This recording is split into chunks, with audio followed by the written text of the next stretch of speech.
Obviously, hard assets, precious metals, gold, silver, platinum, all of these things, we're using them as a building block for most of our clients' portfolios.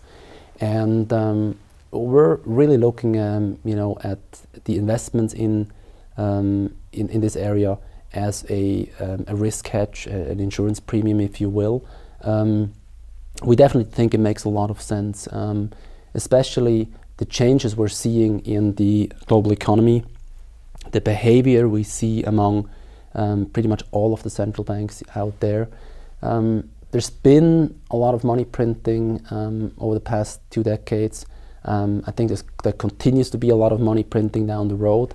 And so it's almost essential that investors are really keeping an exposure in the metal. So I definitely believe in it as a risk hedge. Yes. Building block for portfolios.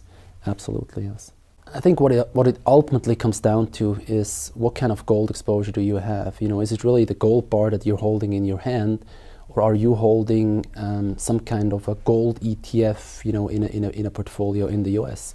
I think first of all, you want to make sure that the exposure that you have, the long-term exposure that you have to the metals, that you really have it in physical form, that you own these bars, these coins, whatever, and you want to move away from the paper gold, because we know, looking at all the investment products out there, we know that a lot of these investment products and funds and ETFs, only a very tiny fraction of it is really kind of backed by the physical gold. So this might ultimately lead to a crisis when investors are starting, to really asking for physical delivery of gold, which might just not be there when you really need it most. So clearly, gold long term, you want to have it in physical form.